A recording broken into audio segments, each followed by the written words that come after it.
Hi, ഞാൻ ഇന്ന് tasty ആയിട്ടുള്ള ഒരു ഉരുളക്കിഴങ്ങ് കറിയാണ് വെക്കുന്നത്. ആദ്യം നമുക്ക് ഉരുളക്കിഴങ്ങും തക്കാളിയും ക്യാരറ്റും ഒക്കെ നല്ലതായിട്ട് കഴുകിയെടുക്കുക. ഒരു ഉരുളക്കിഴങ്ങ് എടുത്തിട്ടുള്ളൂ.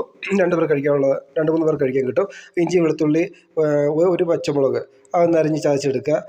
ഉരുളക്കിഴങ്ങ് അരിഞ്ഞെടുത്തു, തക്കാളി അരിഞ്ഞെടുത്തു, ക്യാരറ്റ്, സബോള, ഇഞ്ചി, വെളുത്തുള്ളി, 2 പച്ചമുളക് വേണം എടുത്തു.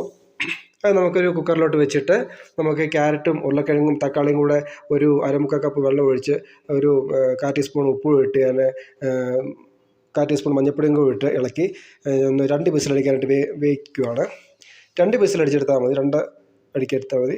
അതിന് ശേഷം വേറൊരു നമുക്കൊരു കുക്ക് ചെയ്യുന്ന പാനിലോട്ട് നമുക്ക് വെളുത്തുള്ളി, ഇഞ്ചിയും പച്ചമുളകും സവോളയും ഒരു 1/4 ടീസ്പൂൺ ഉപ്പും ഇട്ട് നമുക്കത് വഴറ്റിയെടുക്കാം.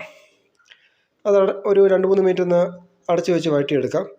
അതിന് ശേഷം നമുക്കൊരു 3-4 കരിയാപ്പിലയും കൂടി ചേർത്ത് നമുക്ക് വഴറ്റിയെടുക്കാം. അതിനുശേഷം നമുക്ക് ആ വേവിച്ച് വെച്ചേക്കുന്ന കുക്കറിൻ്റെ വിസിൽ മൊത്തം എയർ പോയതിന് ശേഷം മാത്രമേ ഇത് തുറക്കാവൂ. പുതിയ ആൾക്കാരൊക്കെ ഉണ്ടെങ്കിൽ പെട്ടെന്ന് പോയി തുറക്കില്ല കുക്കർ. എന്നിട്ട് നമുക്ക് ആ വഴറ്റി വെച്ചേക്കുന്നതിനകത്തോട്ട് നമുക്ക് ആ വേവിച്ച് വെച്ചേക്കുന്ന ഉരുളക്കിഴങ്ങും തക്കാളിയും എല്ലാം കൂടിയിട്ട് മിക്സാക്കി എടുക്കുക.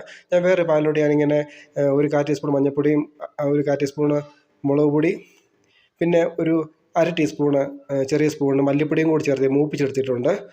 അതിന് ശേഷം ആവശ്യമുള്ള സ്വല്പം കൂടി വെള്ളം കൂടി ചേർത്ത് നമുക്ക് ഇളക്കി നമുക്കൊന്നുകൂടെ ഒന്ന് തിളപ്പിച്ചെടുക്കാം.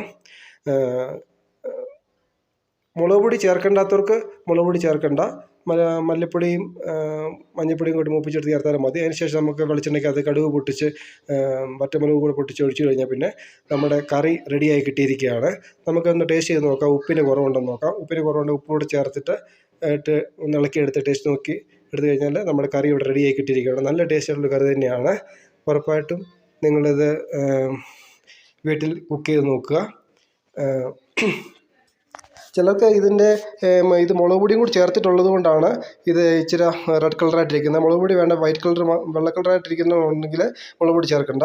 വീഡിയോ ഇഷ്ടപ്പെട്ടെങ്കിൽ ലൈക്ക് ചെയ്യുക, സബ്സ്ക്രൈബ് ചെയ്യുക.